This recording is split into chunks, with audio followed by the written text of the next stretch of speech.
J'aimerais te dire tout simplement que devant la face de Dieu, il faut avoir la foi. Parce que la nourriture de Dieu, c'est la foi. Et Dieu te bénisse.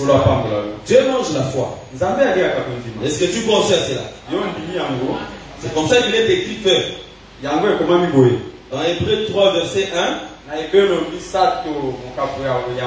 que Jésus-Christ est le véritable souverain sacrificateur selon l'ordre de Melchisedec.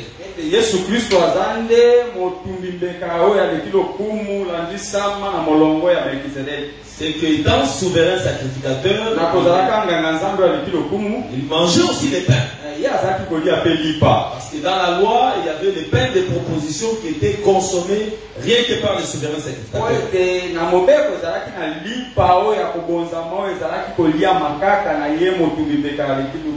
Mais Jésus, comme souverain sacrificateur, ne mange pas un pain physique, non. C'est pourquoi dans Hébreux chapitre 12, verset 3, il est écrit: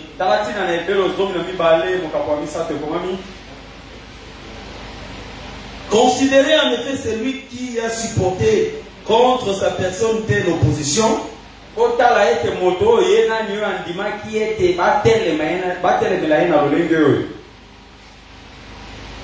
que vous ne vous lassiez point l'âme découragée. Non, ce n'est pas cette écriture-là que je cherche. Ça doit être le verset 2.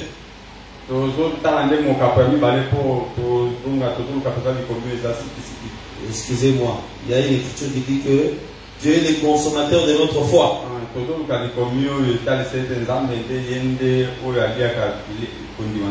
le Seigneur te bénisse. Donc Dieu consomme notre foi. Je te prends cette écriture rapidement.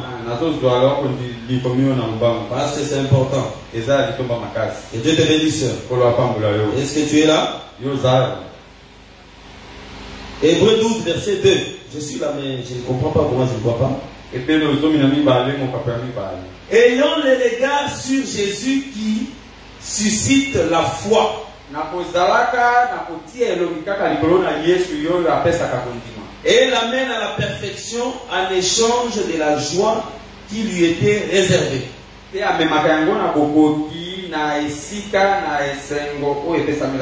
Maintenant, dans cette version, toujours 8 secondes, parce qu'il y a des traductions différentes. Ayant le regard sur Jésus, le chef et le consommateur de la foi.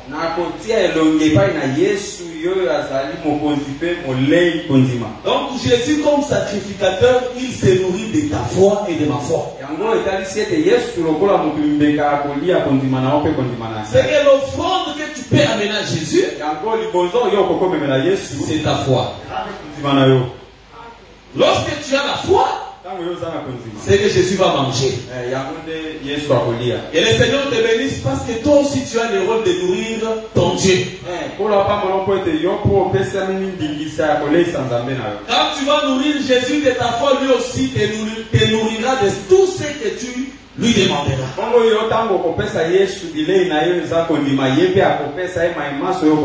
Parce que rien n'est impossible à Jésus.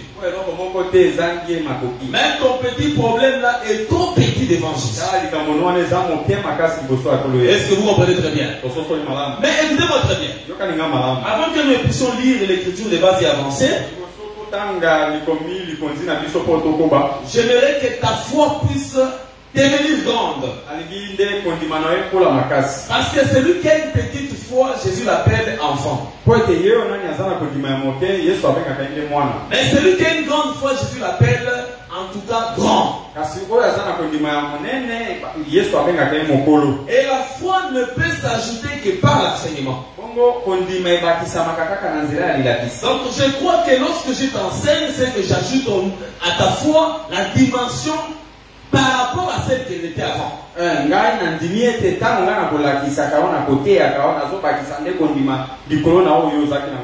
lorsque tu as une grande foi, même si tu as cherché, tu n'as pas trouvé. Mais à la parole de Christ qui donne la foi, Tu diras comme Pierre. Maître, j'ai péché toute la nuit. Attention, je vais te dire que Pierre était un grand pécheur. Il savait bien les eaux. Il connaissait les coins et les recoins où se cachaient les poissons. Mais ce jour-là, Jésus étant créateur, il lui a caché les poissons. Mais il lui a dit maintenant, Pierre, retourne seulement là que tu avais échoué là. Va pécher. Pierre n'a pas douté. Il a eu confiance en Dieu. Parce que la foi, c'est la confiance en Dieu. Bien aimé, même si tu as échoué, mets ta confiance en Dieu et tes projets réussiront. C'est comme ça que Pierre est allé pécher. Cette fois-ci, à cause de la parole de celui qui a créé les poissons. Le même endroit qu'il avait échoué, c'était le même endroit que Dieu l'a fait réussir. C'est que devant Dieu, même un combat que tu peux voir que c'est fini. Tu as échoué dans ce combat-là. Le Seigneur est capable de toujours dans ce combat-là. Il te déclare convaincu. Jésus dit aux disciples, ne quittez pas Jérusalem. Attendez le Saint-Esprit. Parce que selon Luc 13, verset 33, Jésus avait dit, ne convient pas un prophète de mourir hors de Jérusalem. C'est que Jésus était mort à Jérusalem. Mais il y a une autre écriture qui dit que Jésus n'était pas mort à Jérusalem. Il était hors de Jérusalem. Ça dépend des contextes. Ici, je suis dans les contextes où Jésus est mort à Jérusalem. Ça veut dire que le maître de Jésus, le maître des disciples fut humilié à Jérusalem.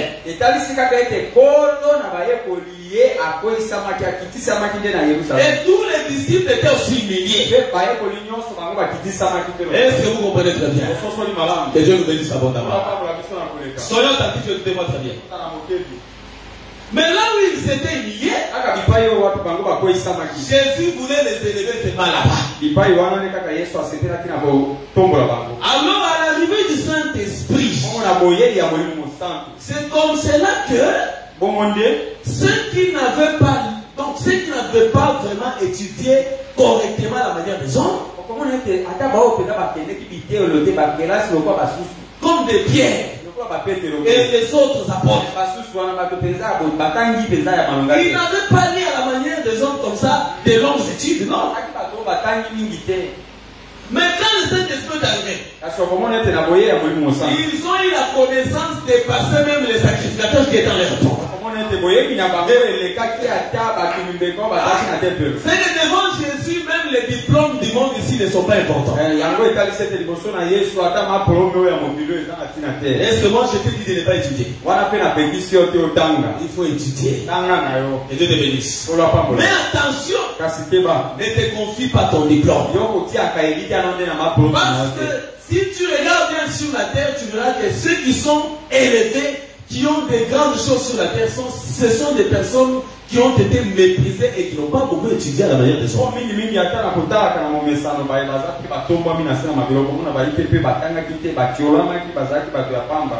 C'est pour dire tout simplement ceci, frère. Le Seigneur peut t'élever tel que tu es. Même si tu n'as pas un grand diplôme, frère, et ce soir le Seigneur cherche pour t'élever. Même si tu n'as pas de grandes connaissances, est-ce que le Seigneur puisse t'élever? Parce qu'il élève les humbles et il abaisse les orgueilleux. Et Dieu t'accorde de l'humilité afin que tu sois candidat à l'élévation. Que Dieu te bénisse. Et marquez avec moi toujours dans la foi. Ephésiens 6, Lorsque vous êtes au verset 16, Paul dit une chose. Il dit, ayez aussi la foi comme bouclier. Mais il fait mention d'un point très important. Mettez par-dessus tout.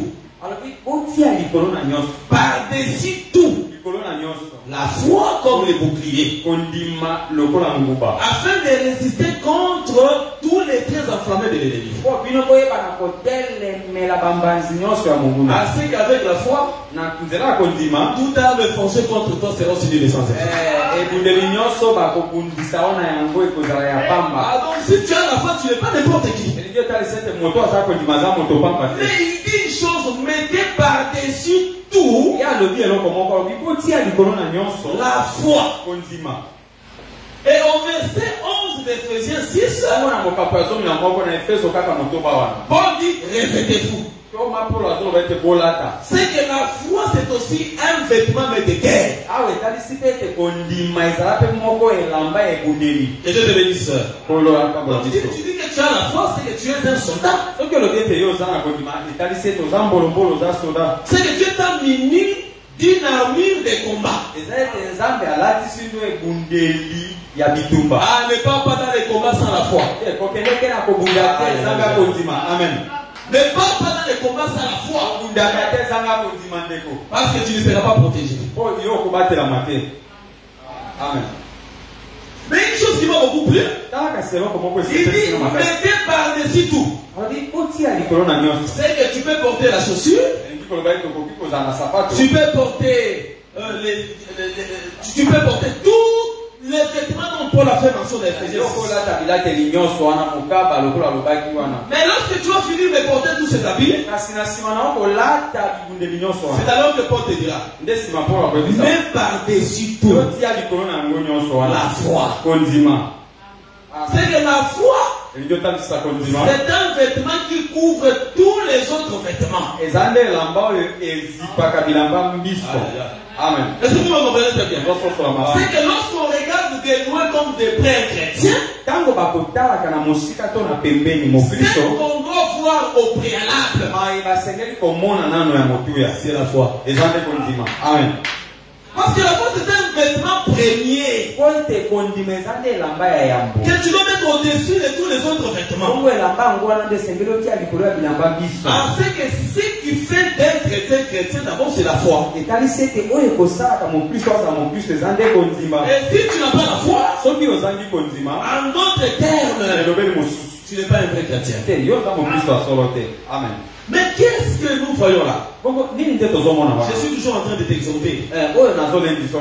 Écoutez Michée chapitre 2 verset 8. Quel est le vêtement qui est au-dessus de tous les vêtements? Écoutez Michée 2 verset 8. Depuis longtemps on traite mon peuple en ennemi. Vous enlevez les manteaux de-dessus les vêtements de ceux qui passent avec sécurité en revenant de la guerre. C'est que Michel vient de nous aider. Que les vêtements qui ont au-dessus des autres vêtements, c'est les manteaux.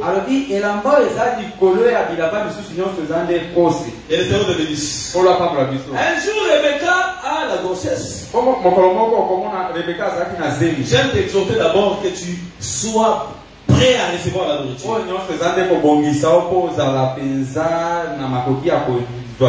Dans Genèse 25, à l'âge de 60 ans, Isaac devait avoir des enfants. Vous allez remarquer que lorsque les enfants naissent, c'est-à-dire il y avait 2 enfants, là vous allez commencer à partir du verset 22 de Genèse 25.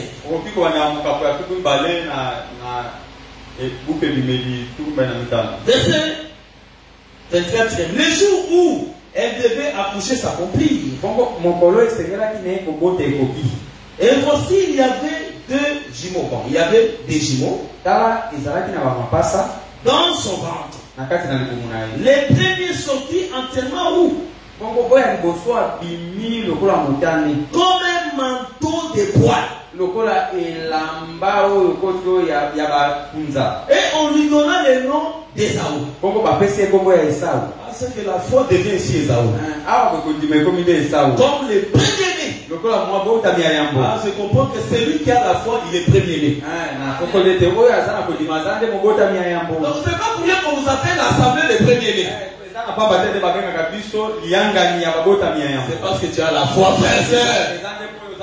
Quand tu as la foi, sois premier-né dans toutes choses. C'est pas Ésaü que Jacob fut béni. Or, Ésaü, c'est le manteau comme la foi. Est-ce que vous comprenez très bien? Parce que le manteau peut te bénir.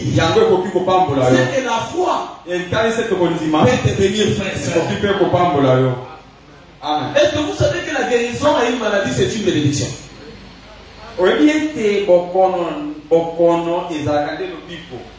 La guérison à une maladie, c'est une guérison. Est-ce que vous comprenez très bien? C'est qu'avoir la foi, ce n'est pas une chose petite, frère. Peut-être Dieu nous accordera le temps, on parlera sur la foi seulement.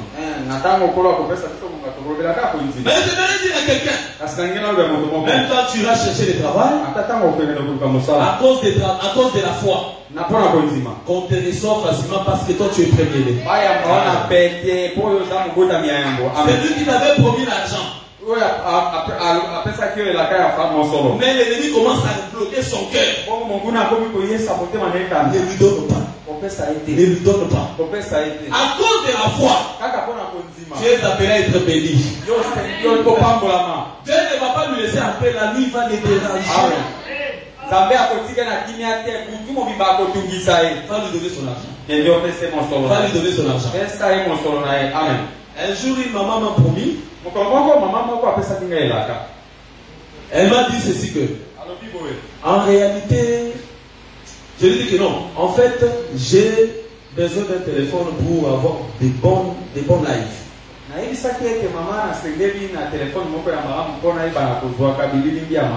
Elle m'a dit non, je vais te payer un téléphone. Je pense que le docteur allait peut la connaître. Et une maman de Kampala, maman Sarah.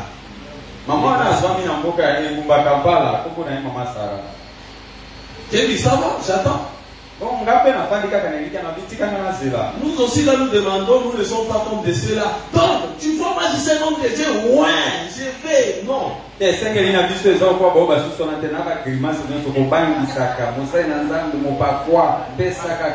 Nous demandons doucement. Je lui ai laissé le une semaine. Après quand elle est revenue, je lui ai dit, j'ai besoin de faire des bons lives. Elle a compris que je lui parlais de téléphone. J'ai fait encore semblant une semaine. Quelques jours plus tôt, Dieu est allé la parler dans son songe. Dieu lui a dit, toi tu as promis à mon serviteur de donner le téléphone, jusqu'aujourd'hui tu ne lui donnes pas. Pourquoi?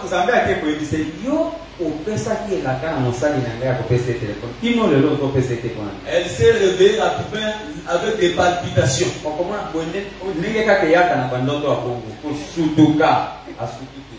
Elle est venue me demander pardon. Papa, pardon, je vais te payer. Ton Dieu a commencé à me déranger dans les songes. Et c'est comme ça, 15 jours après, elle m'a amené le téléphone. Est-ce que le Seigneur aussi dérange tous ceux-là qui te promettent sans te donner? Amen. Ceux qui t'ont promis le travail sans te donner, qu'ils te l'accordent au nom de Jésus. Amen. Dieu est capable de le faire, frère. C'est ça mon exhortation de ce soir. Il faut avoir la foi. Le Seigneur fera des grandes choses avec toi. Si tu crois, cela va s'accomplir. Et Dieu te bénisse. Est-ce qu'on peut acclamer Jésus-Christ très fort? Il mérite notre adoration et Dieu le va. Nous sommes dans les livres de Job.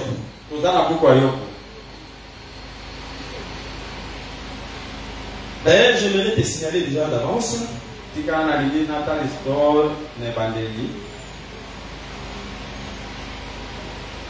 Si le Seigneur nous fait grâce, on va parler avec les collèges par la grâce de Dieu.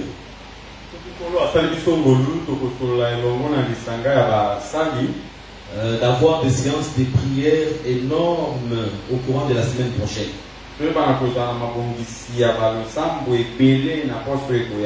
Et j'espère qu'ils ne vont pas refuser parce que ce sont des hommes de prière. Ils aiment aussi la prière.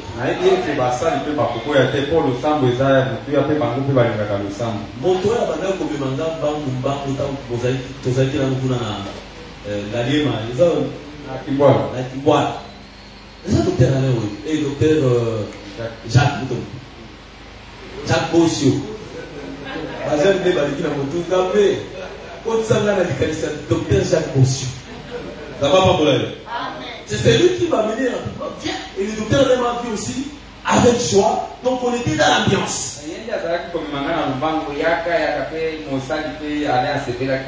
Et on a commencé à travailler là-bas avec des consultations prophétiques. C'était une bonne période.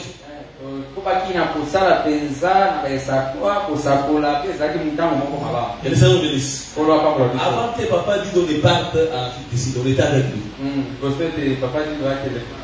Hein? Il y avait déjà des circuits qui passaient entre lui et moi. Parce qu'il était guitariste et moi j'étais guitariste. Et le Seigneur bénisse abondamment. Alors donc ils aiment la prière, ils ne vont pas refuser. Et Dieu le bénisse abondamment. Donc on va entamer chaque problème chaque semaine. Cette semaine ici, on va prier pour tous ceux qui ont des complications dans les travail. Et tous ceux qui aiment avoir le travail vont venir, on va prier pour eux. On va prier ensemble. Une autre semaine, c'est pour les mamans qui ne donnent pas naissance. Et nous allons prier ensemble avec les hommes de Dieu, avec le peuple de Dieu. Le Seigneur va se manifester dans cette vie.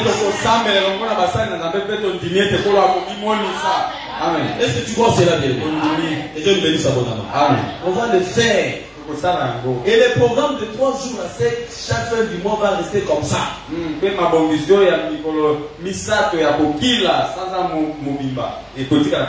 Parce que si tu n'es pas encore béni, nous, notre cœur n'est pas encore d'argent.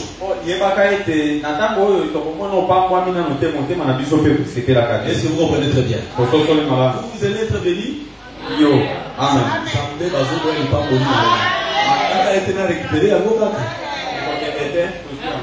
Apamboli na kombo na Yesu Kristo. Amen. Zamba ko visiter au makasi. Amen. Tala. Et ça na ba niveau mosusu papa yo interpréter en français. Il y a des moments, il y a des moments mosusu zamba visiter à pesio et logo mo makasi. Il y a des moments où le Seigneur te visite et te donne quelque chose de plus précieux. Et tu n'arrives pas à réaliser que ce soit toi qui bénéficie de cette grande chose. C'est cela la grâce. La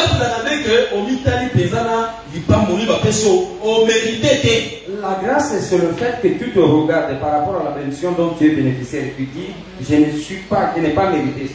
Que le Seigneur, s'il s'agirait de l'argent, il va te donner une grande somme d'argent. Tu te regardes avec la somme d'argent et te dis non, je ne mérite pas d'avoir normalement cette somme d'argent. Si c'est un mariage, un bon mariage, si c'est un don spirituel, un grand don spirituel puissant même, Et tout ça c'est possible. Est-ce que vous voyez cela? Si c'est une promotion, c'est une grande promotion. Si ce sont les activités, tu vas commencer toi-même à choisir qu'est-ce qui te plaira.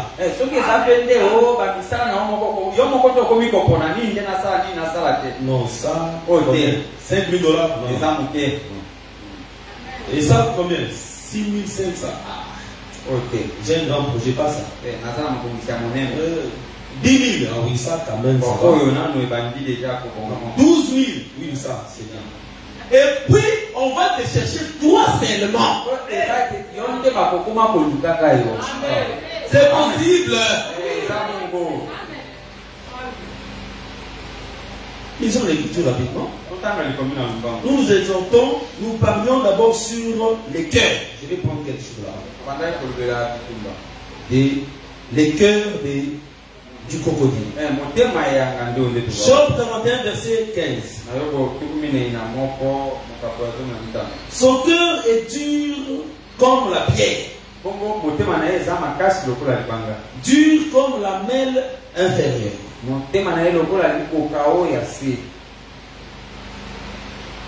Ajoutons notre écriture rapidement. Psaume 51, verset 13. Verset 12. Oh Dieu, crée à moi un cœur pur. Et renouvelle à moi un esprit bien disposé. Est-ce que cette prière sort aussi dans ta vie? Que Dieu crée à toi un cœur pur et un esprit bien disposé. David était prophète. Il avait un cœur dans son corps que Dieu avait créé. Mais lorsqu'il a vécu la vie de faiblesse dans les péchés, parce que quand tu es dans Psaume 51, verset 1 jusqu'au verset 11, tu verras en réalité que David se répand, il demande à Dieu de laver sa vie. Il arrive au verset 8, il dira, mais tu veux que la vérité soit au fond du cœur. Fais donc, il a mis 2 points d'abord. Il veut signifier cette vérité qui doit entrer dans son cœur. Fais donc pénétrer la sagesse au-dedans de moi. C'est que la vérité qui doit être introduite dans le cœur de David est vue comme la sagesse qui doit entrer au-dedans de lui. Et lorsque la sagesse est en toi, donc c'est la vérité qui est dans ton cœur.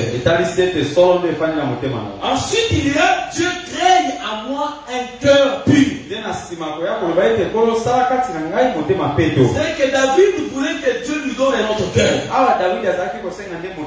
Parce qu'ici c'est un cœur créé. Souvenez-vous de Saül. Lorsqu'il était parti voir Samuel, à son retour, il s'est séparé gentiment de Samuel. La Bible dit ce qui suit que lorsque Saül s'était détourné de Samuel,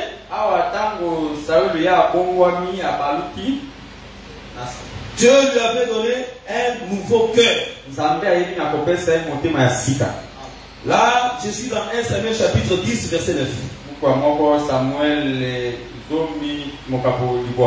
Dès que Saül eut tourné le dos pour se séparer de Samuel, Dieu lui donna un autre cœur. C'est que Dieu avait pris un autre cœur à part celui que Saül était né avec. Dieu lui a donné un autre cœur qui devait porter maintenant l'esprit de l'Éternel. Que le Seigneur te bénisse. Donc pour dire tout simplement, nous avons deux types de cœurs. Comme Salomon le dira dans le livre d'Ecclésiaste, chapitre 10, verset 2. Le cœur du sage est à sa droite. Et le cœur de l'insensé est à sa gauche. À qui est le sage? C'est Dieu lui-même. Dieu a son cœur. C'est un cœur obéissant à sa propre parole. Mais il a mis le cœur de tout homme à gauche. Est-ce que Dieu aimé tel que tu es là? Ton cœur est à gauche ou à droite? Hein? À gauche. C'est que d'après cette écriture, nous tous sommes des insensés. Tous insensés. Dieu seul intelligent. Mais David avait vu cela, il a dit non, comme je tombe trop dans les péchés, c'est que je suis insensé. Il fait venir une demande à Dieu. Éternel, crée en moi un cœur pur. Ce cœur-là, c'est un cœur de sagesse. Et la sagesse, c'est la vérité. Pour dire quoi faire? Regardez quand Dieu avait créé Adam. Il a créé Adam avec le cœur à gauche. C'est pourquoi Adam était censé de tomber dans les péchés. Parce qu'il est insensé. Est-ce que vous comprenez très bien? Et dans Genèse 6, Dieu regrette du cœur de l'homme.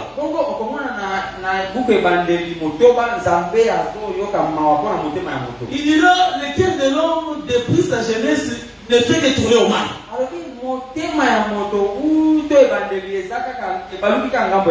Et je t'avais lu même Jérémie 17, verset 9. Jérémie dira quoi? Le cœur de l'homme est tortueux par-dessus tout. Frère, je vais répéter ceci. Naturellement parlant, notre cœur est mauvais. Seul Dieu est bon. Si Dieu t'aime, il t'aime sincèrement. Celui qui peut aller avec toi dans la tombe, c'est Dieu, ce n'est pas ton mari ni ta femme.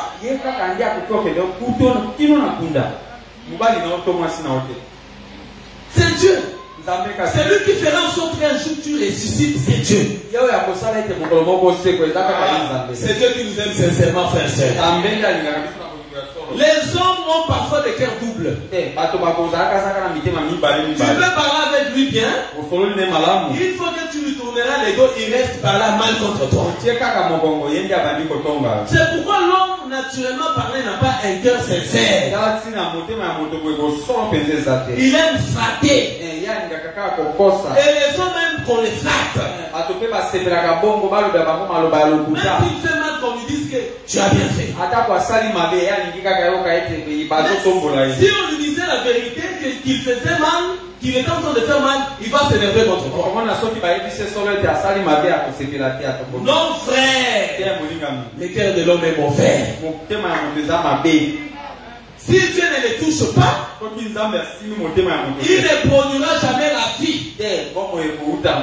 Il produira toujours la méchanceté. C'est pourquoi je vais dire à quelqu'un, dans ton cœur, il faut que Dieu y habite. Il doit y habiter pleinement.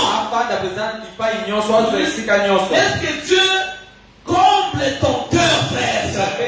Dans tous les appartements de ton cœur, que Dieu y habite fermement. Et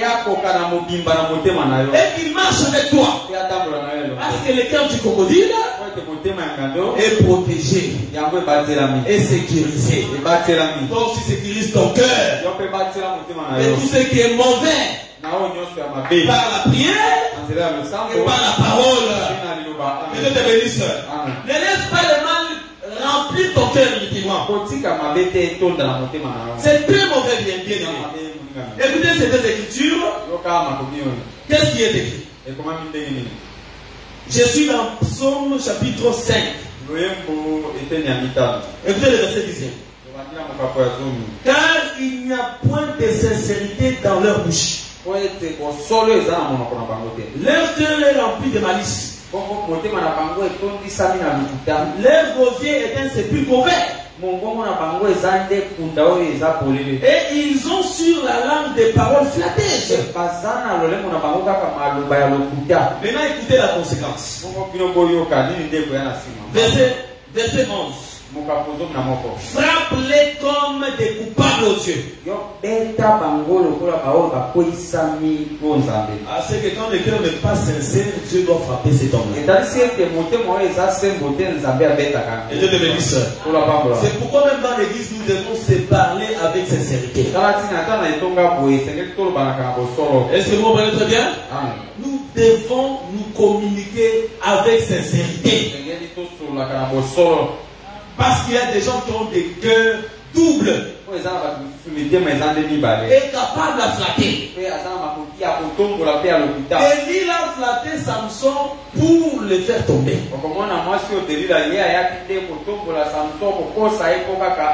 Maintenant aussi, il ne faut pas aimer la flatterie.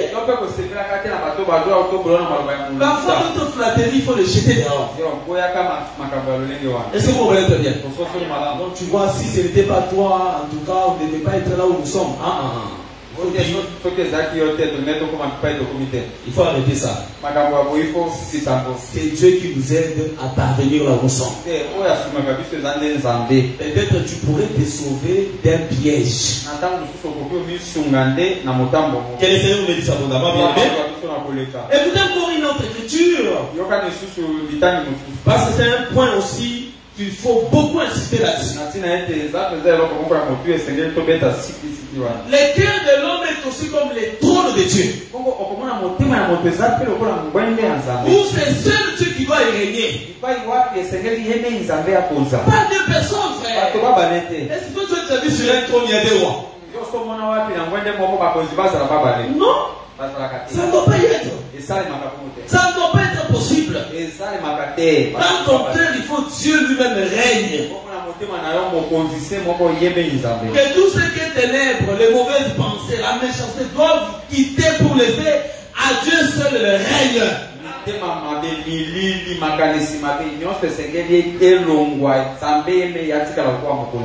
Et Dieu te bénisse. Et Dieu te bénisse. Oui. Deutéronome chapitre 33. Et vous avez le verset 12e.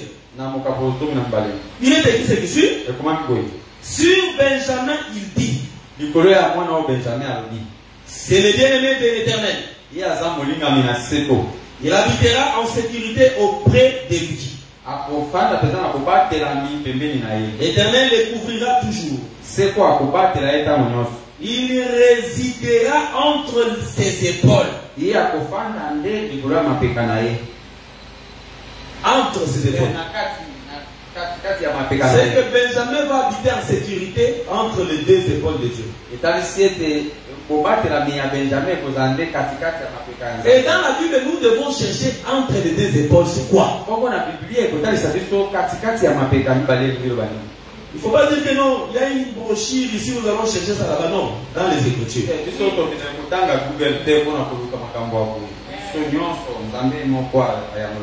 La vraie doctrine s'implante sur ce qui est écrit. 2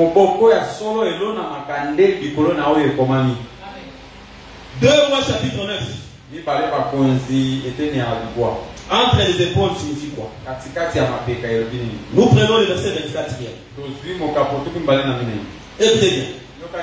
Mais Jéhu saisit son arc. Et il frappa Joram entre les épaules. La flèche sortit par les cœurs. Et Joram s'affaissa dans son char. Ce qui se trouve entre les épaules, c'est les cœurs.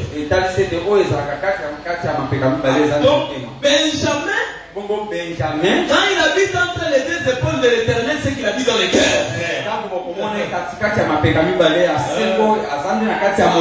Habite dans les cœurs de Dieu au nom de Jésus-Christ. Sécurité dans les cœurs de Dieu. C'est lui le vrai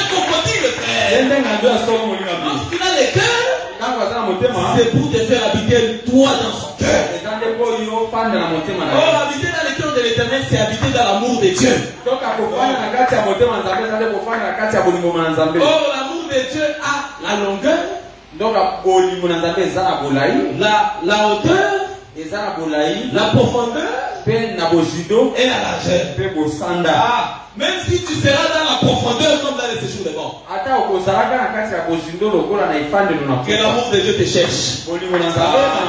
Amen. Même si tu seras dans la hauteur, que le Seigneur aille te chercher. Même si tu seras dans la longueur ou dans la largeur, partout l'ennemi va te mettre. Et le Seigneur te cherche au nom de Jésus-Christ. Si tu étais dans la profondeur, le Seigneur te place dans la hauteur.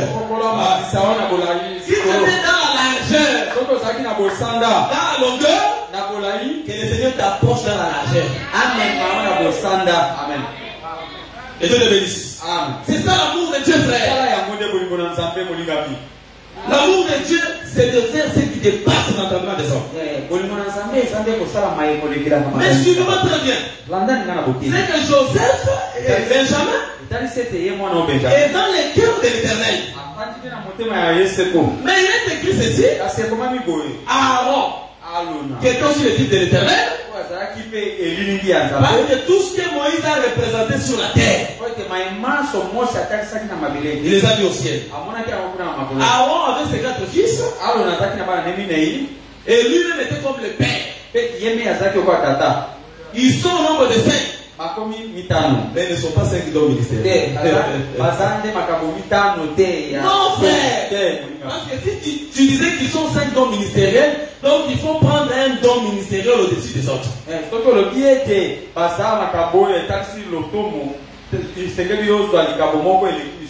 Parce qu'il faut qu'un don soit comme Aaron. Et les 4 autres sont comme les 4 fils d'Aaron. Et ça sera compliqué. Donc, il faut plutôt dire Aaron et ses 4 fils, c'est ça même le ministère de la parole. Mais qui travaille dans cette portion. Est-ce que vous comprenez très bien? C'est ça, il faut bien poser chaque chose à sa place. Donc Moïse avait vu cela au ciel. Aaron portait les 12 fils d'Israël dans son cœur. Exode 28, verset 30. Dans mes habitudes de prêcher, je n'ai jamais été pressé. Je dois courir rapidement pour que je finisse. Non, on ne finit jamais l'enseignement. Écoutez très bien. Exode 28, verset 30. Tu joindras au pectoral du jugement l'Urim et le Thummim. Et ils seront sur les cœurs d'Aaron. Lorsqu'il se présentera devant l'Éternel, ainsi Aaron portera constamment sur son cœur les jugements des enfants d'Israël. Lorsqu'il se présentera devant l'Éternel. Et c'est sur les pectorales du jugement qu'il y avait 12 pierres qui représentaient 12 fils d'Israël.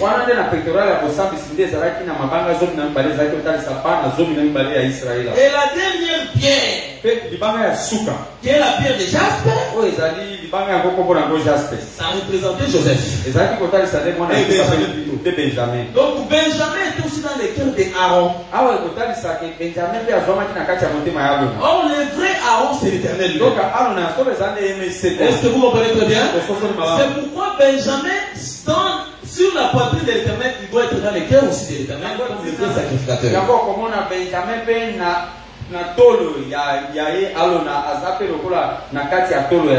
Maintenant écoutez Apocalypse chapitre 4.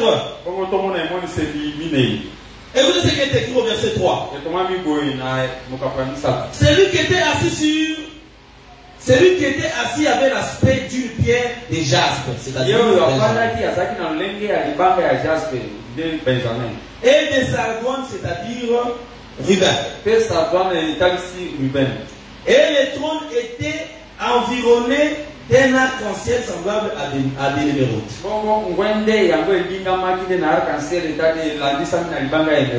Dans Deutéronome chapitre 33, Benjamin est dans le cœur de l'Éternel, assis là-bas. Mais Dieu veut répéter son cœur. Il arrive à l'Apocalypse 4. Nous trouvons Benjamin comme la pierre de jaspe. Cette fois-ci, il n'est pas dans le cœur de l'Éternel. Mais il est sur le trône de Dieu. C'est que Dieu a répété le cœur comme le trône. Est-ce que vous comprenez très bien? Pour dire que le cœur c'est le trône. Donc dans le cœur d'un enfant de Dieu, quand je dis le cœur d'un enfant de Dieu, c'est un nouveau cœur, ce n'est pas ton cœur là. Est-ce que vous comprenez très bien? Un cœur nouveau dans lequel le Saint-Esprit s'assoit. Pour dire que ce cœur-là, c'est le trône de Dieu. Bien aimé, ton cœur, c'est le trône de Dieu seul. Aucun homme ne pourrait s'asseoir sur ton cœur. Que Dieu seul soit dans ton cœur, frère. Voilà pourquoi il est écrit que Dieu chérit l'esprit qu'il a fait habiter en nous. C'est le frère Jacques qui le dit. Mais Paul dit ceci. Romains chapitre 5. Écoutez le verset 5. Or l'espérance ne trompe point. Parce que l'amour de Dieu est répandu dans nos cœurs par le Saint-Esprit qui nous a été donné. Or l'Esprit de Dieu, c'est Dieu lui-même. Amen. Tant que le belagate molimo moto de moto et moto, ça vous non?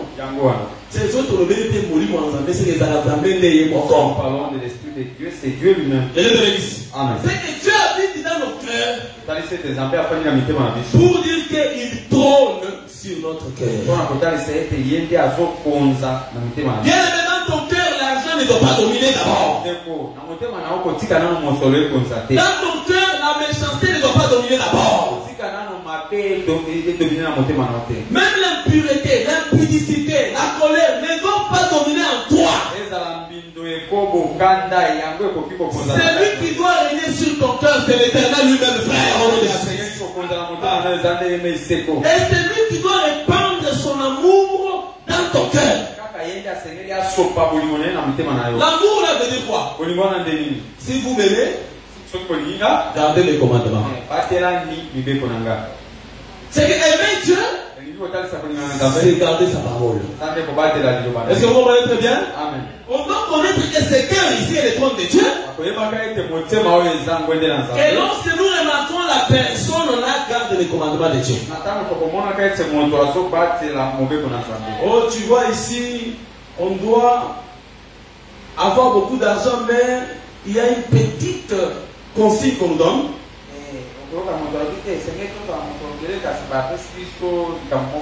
Cette consigne-là, c'est que il faut devenir homosexuel.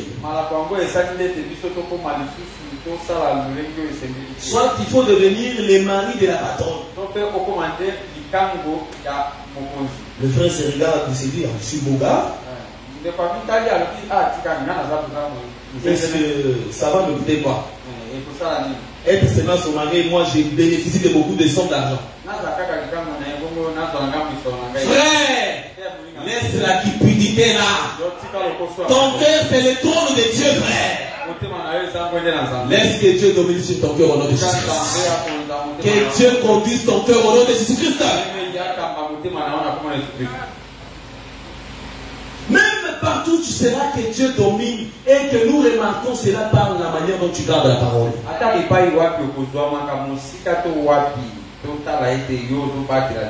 Et le Seigneur te bénisse. Et aujourd'hui, nous voyons les empoisonnements. Nous voyons les choses qui dominent dans les assemblées des saints et qui ne devaient pas se retrouver à cause des mauvais cœurs.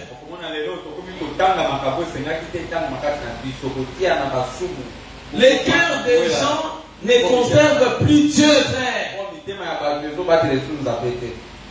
On conserve d'autres choses. Voilà pourquoi nous sommes devenus méchants. Oh, il a une grâce excellente. Alors on cherche les moyens pour l'éliminer. Frère, ça c'est le diable. Ce n'est pas Dieu.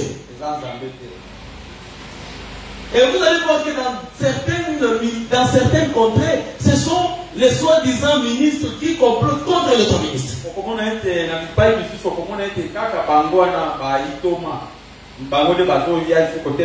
Il y a des faux ministres et des faux frères.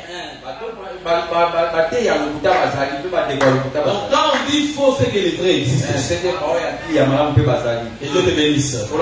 Si Dieu te mettait sous la conduite des vrais ministres, tu es béni.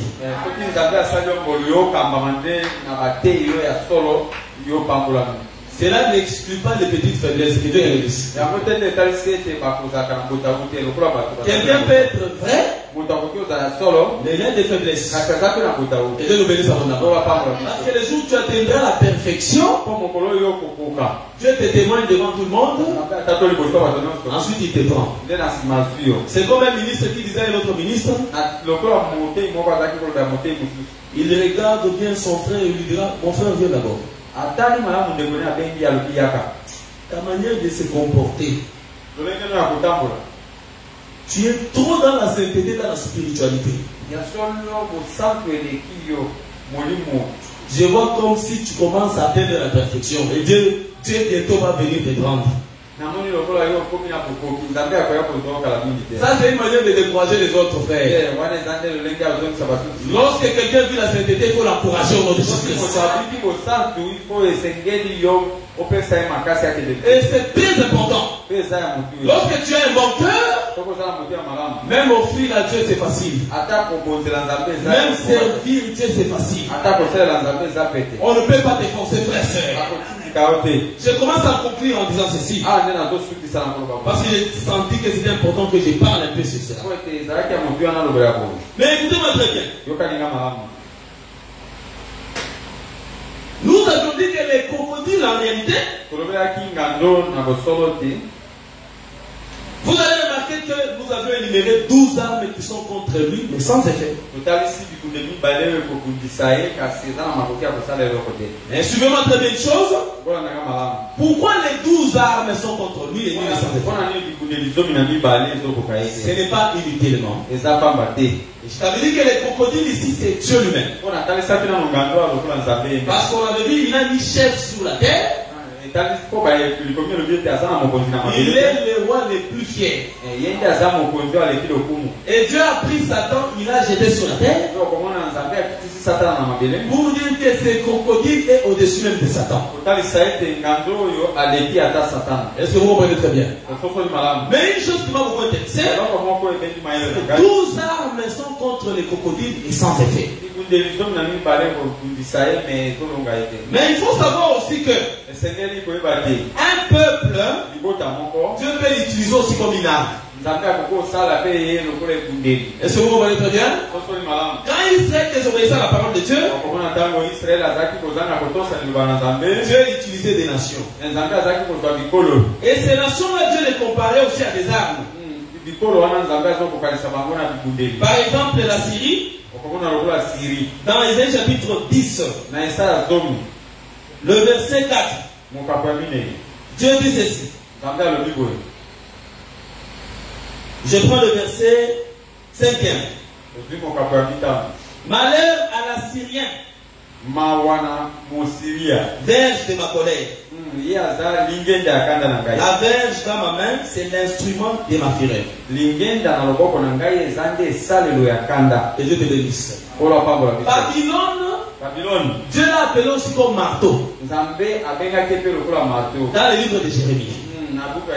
Est-ce que vous comprenez très bien? Dieu a comparé aussi les nations à des instruments de guerre. Et ça, ce n'est pas inutilement, frère. Mais suivez votre ici. Donc, pour les seigneurs, quand vous remarquez bien dans le livre de Deutéronome, je vais finir bientôt là. Deutéronome chapitre 32. Écoutez le verset 8e et 9e. Quand les Très-Hauts donna un héritage aux nations, quand il sépara les enfants des hommes, il fixa les limites des peuples d'après les nombres des enfants d'Israël. Car la portion de l'Éternel, c'est son peuple. Jacob est la part de son héritage. C'est que Dieu, d'après cette écriture, il avait divisé la terre entière en fonction des nombres des enfants d'Israël.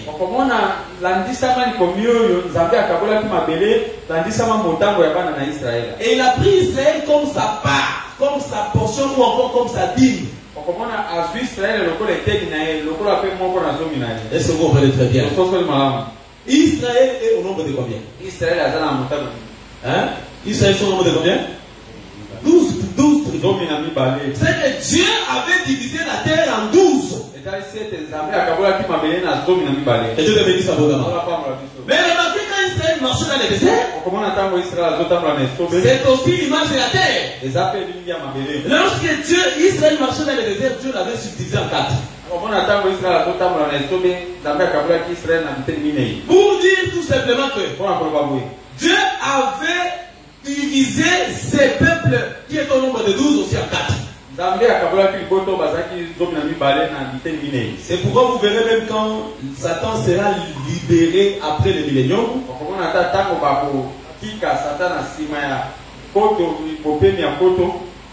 et la Bible dit qu'il séduira les peuples qui sont aux 4 coins de la terre. Est-ce que vous comprenez très bien? Que Dieu bénisse abondamment. Ce qui revient à dire, les nations sont subdivisées en 12, mais séparées dans les 4 coins de la terre. En d'autres termes, nous avons le langage de 7 nations. C'est un langage aussi. Mais nous avons aussi le langage de Dieu qui a subdivisé la terre en 12.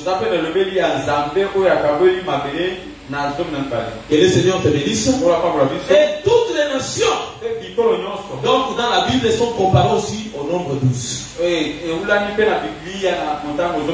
Ah, nous comprenons que les nations comme les armes, elles sont forgées contre les crocodiles, mais elles ne peuvent rien contre les crocodiles. Ah, c'est pourquoi nous disons que ces crocodiles ici, c'est pas Dieu. C'est pourquoi dans Psaume chapitre 2, j'ai fini là-bas pour dire ceci. David dit ceci. Pourquoi c'est timide, verset 1? Psaume chapitre 2, verset 1. Pourquoi c'est timide parmi les nations? C'est vaine pensée parmi le peuple. Pourquoi les rois de la terre se soulèvent-ils? Et les princes se liguent-ils avec eux contre l'Éternel?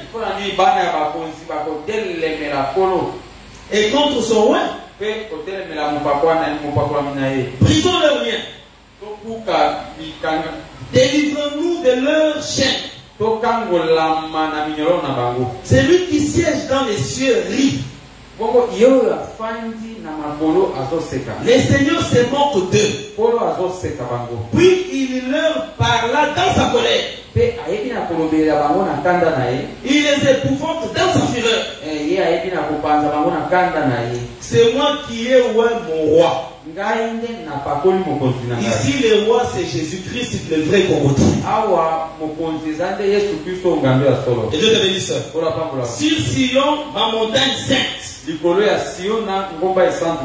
Donc, quand Jésus était arrivé, vous allez voir que cette écriture s'est accomplie. Parce que quand vous êtes dans Actes chapitre 4, verset 25 à 26, on a arrêté les apôtres parce qu'ils prêchaient au nom de Jésus-Christ. La Bible dit on les a interdits de prêcher. On les a aussi frappés. Et Dieu te bénisse abondamment. Lorsqu'on les a libérés, ils sont retournés vers les leurs. La Bible dit ils ont prié. Leur prière avait bougé la terre. Mais qu'est-ce qu'ils avaient dit? Ils avaient dit ce qui suit. Le verset 27e. Commençons à partir du verset 25. On dit, c'est toi qui as dit par le Saint-Esprit, par la bouche de notre Père, ton serviteur David.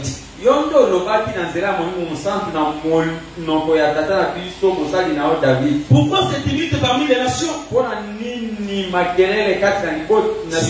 C'est vain penser parmi les peuples.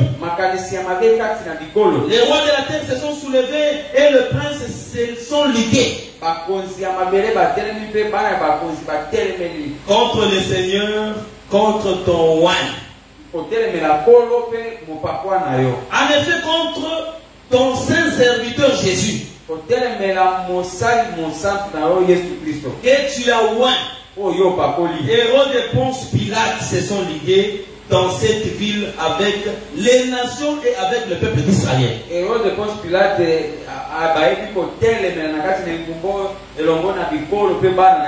Ça veut dire, d'après ce texte, on a vu toutes les nations dans Rome et dans Israël. Pour dire que toutes les nations que Dieu avait subdivisées en 12, se sont ligués contre le roi de l'Éternel qui est le roi, le véritable crocodile.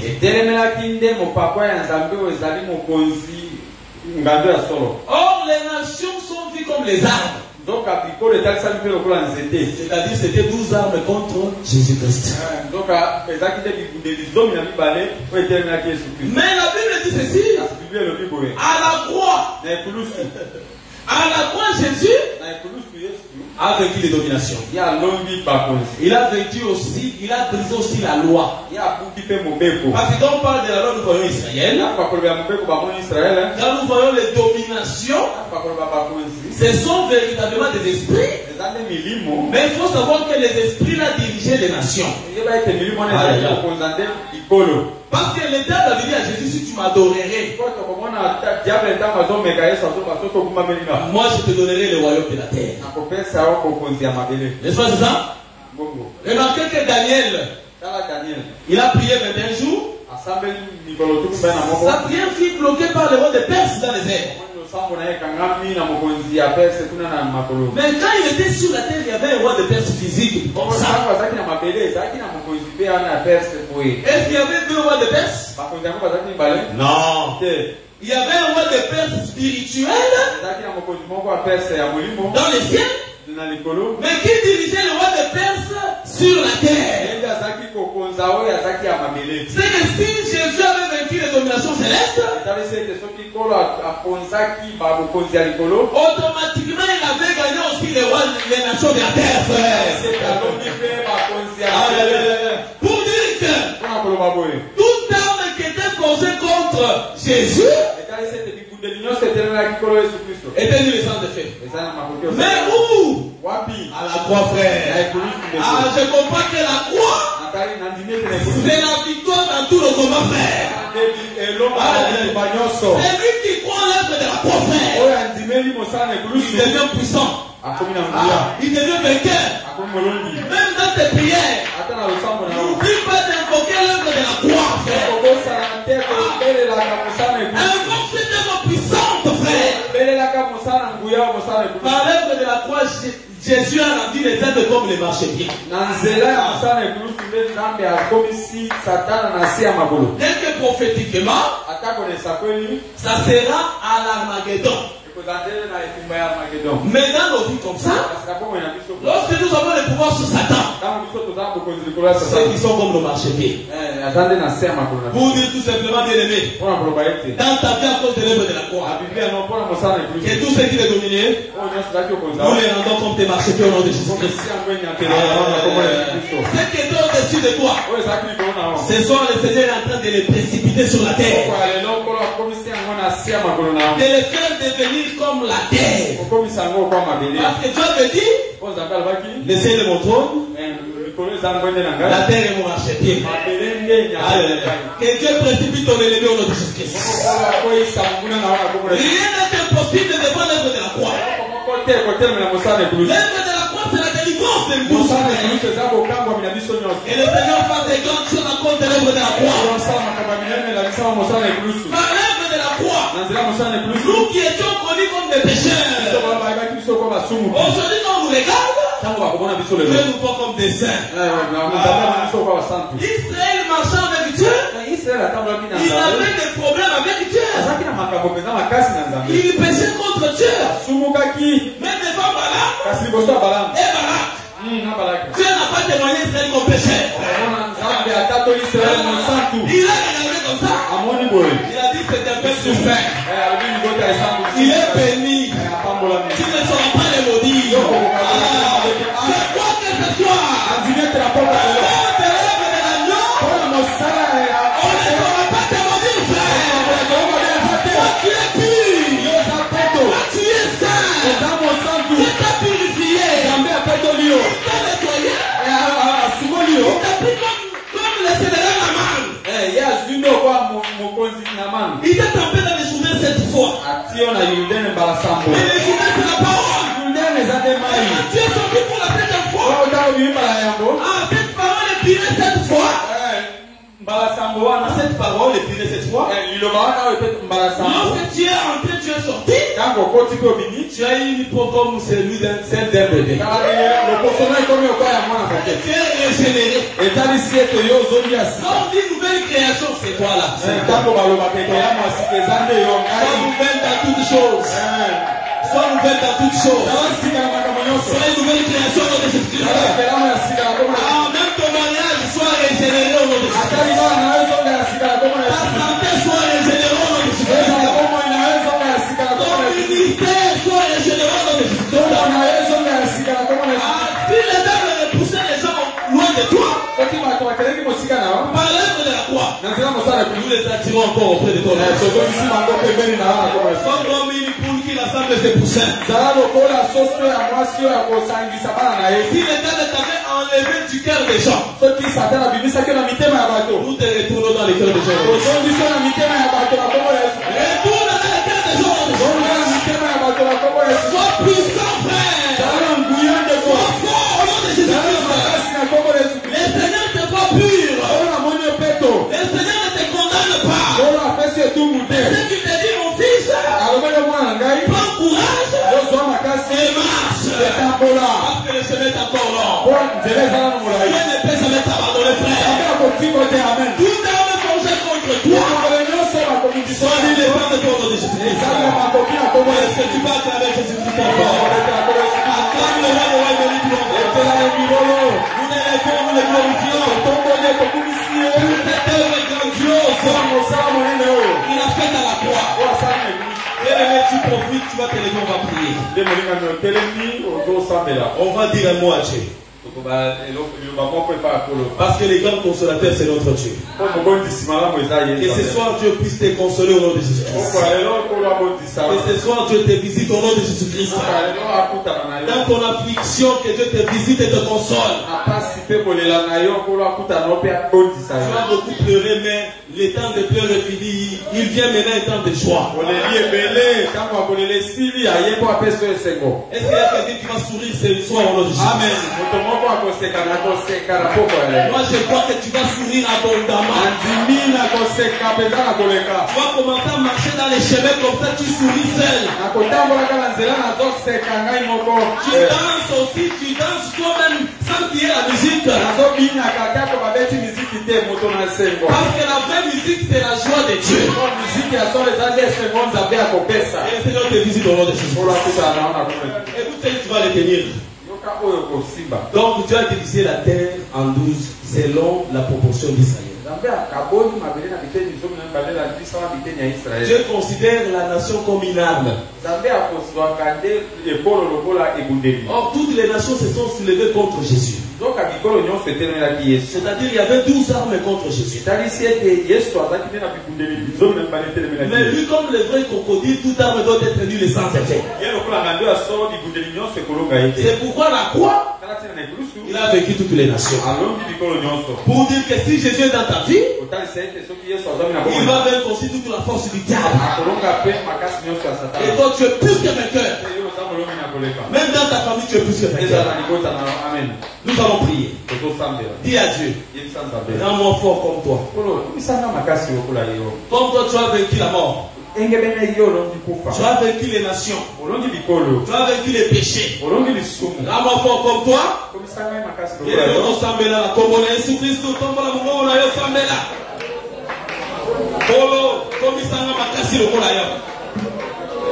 Komisa biso makasi lokola yo nzambe na bomoi.